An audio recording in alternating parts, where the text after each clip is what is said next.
In the heart of the Egyptian desert, where sun and sand collide and the earth speaks in the language of the ancients, three stone giants rise in Giza, unlike anything else ever built by human hands.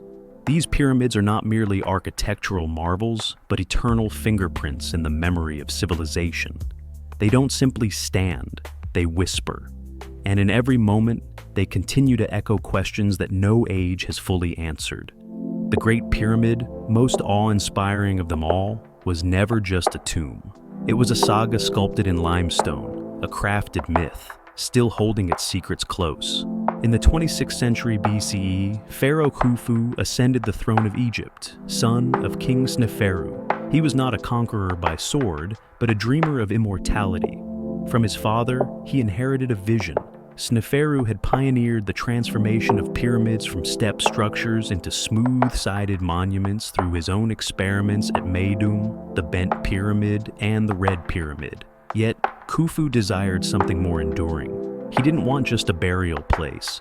He envisioned a structure that would transcend time, a monument that would resist wind and tremors, an edifice that would bear his name long after his kingdom turned to dust.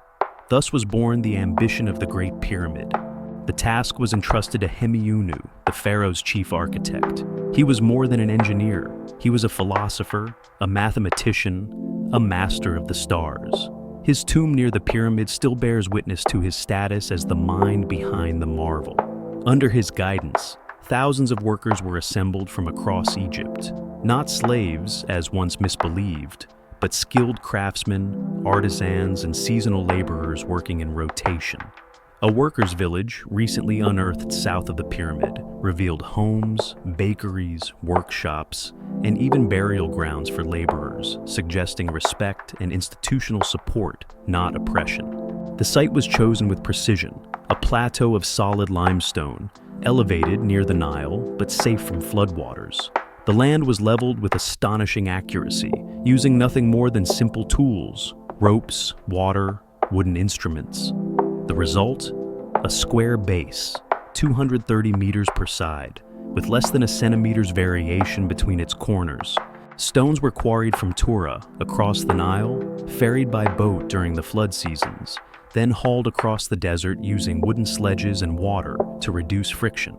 Each block weighed between 2 and 5 tons. The granite used in the burial chamber was brought from Aswan, over 800 kilometers to the south. Some of these granite slabs weighed more than 60 tons, and yet they were transported and placed with exacting care. This wasn't chaotic labor. It was a feat of organization and mathematics. Estimates suggest a stone was placed every 2.5 minutes for over 2 decades. The logistics were staggering. Divisions of engineers, sculptors, bakers, physicians, scribes, and overseers working in harmony. The city that housed them functioned like a living organism, beating to the rhythm of a divine mission. Lao, the final structure, rose to a height of 146.6 meters and was composed of more than 2.3 million stones, weighing over 6 million tons. Its outer casing, now mostly stripped, was once gleaming white limestone, polished and reflective. By day, the pyramid shone like a beacon in the sun. By night, it caught the moonlight like a celestial mirror. It is said that, in its prime, the pyramid could be seen from 40 kilometers away, like a spiritual lighthouse. But the true marvel lies within. A descending passage leads to an unfinished subterranean chamber. A rising corridor ascends to the Grand Gallery, an 8-meter-high vaulted corridor with corbelled ceilings designed to redistribute pressure. At the top lies the King's Chamber, crafted from granite, silent and unadorned, with a single monolithic sarcophagus carved with impossible precision, too large to fit through the corridors, meaning it was placed during construction and the chamber built around it. Beneath it lies the Queen's Chamber, perhaps misnamed, as no body was ever found there. Some believe it served a ritual or geometric purpose. Both chambers feature narrow shafts, once thought to be air vents, that align precisely with celestial bodies. The southern shaft of the King's Chamber points to Orion's belt, sacred to Osiris, god of rebirth. The northern shaft aligns with the ancient pole star, Thuban. These were not accidents. They were intentional alignments, connecting the soul of the pharaoh with the heavens. In 2002, a robotic probe explored one of the shafts in the Queen's chamber. It encountered a small limestone door with copper handles, sealed for over 4,000 years.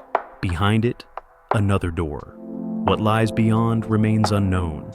And in 2017, advanced muon imaging revealed a massive hidden void above the Grand Gallery, over 30 meters long. It has no known entrance, and its purpose is still unclear.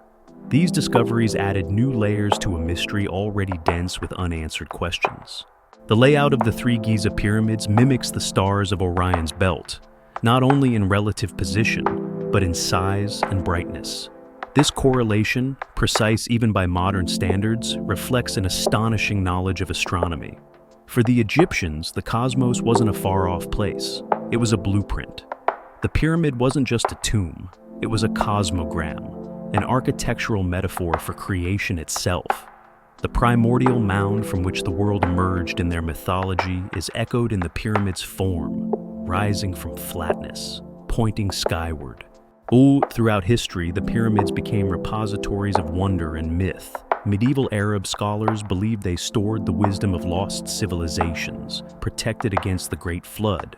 Some thought they held the secrets of alchemy, or that they were built by prophets before time. In the 19th century, European scientists measured every angle, discovering mathematical constants, pi, phi, the golden ratio, seemingly encoded in the design. Modern fringe theories abounded. Some proposed the pyramids were power plants, or stargates, or the works of ancient astronauts. While these claims lack scientific evidence, they underscore the pyramids' enduring grip on the imagination. Even mainstream science struggles with aspects of their construction. The tools, the labor, the logistics, all remain partly shrouded in uncertainty. Studies have revealed unusual acoustic properties in the Grand Gallery.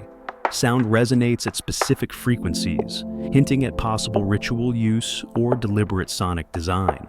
The absence of inscriptions inside the pyramid contrasts with the vibrant tombs of later dynasties, suggesting a different spiritual philosophy. Silence here is the language of transcendence. The pyramid was not just a building, it was a state project, a sacred rite, a mirror of heaven, and a claim of eternity. And through it, the pharaoh proclaimed, "I am not merely a ruler of earth, I am a traveler between worlds." In time, the pyramid endured. Empires rose and fell around it: the Persians, Greeks, Romans, Arabs, Ottomans, and British. Earthquakes struck, stones were stolen, yet the core remained. It didn't resist change, it ignored it. It stood not in defiance, but in indifference to time. Today, tourists arrive by the thousands. They touch its stones, take their photographs, and walk away. But they leave changed, because the pyramid is not just a structure, it's a presence. A reminder that humanity, when it dreams beyond itself, can leave a mark that not even millennia can erase. The Great Pyramid does not explain itself. No wall inside offers instructions. No block gives testimony. It simply is. A whisper across 45 centuries that says, "We were here. We saw the stars. We reached.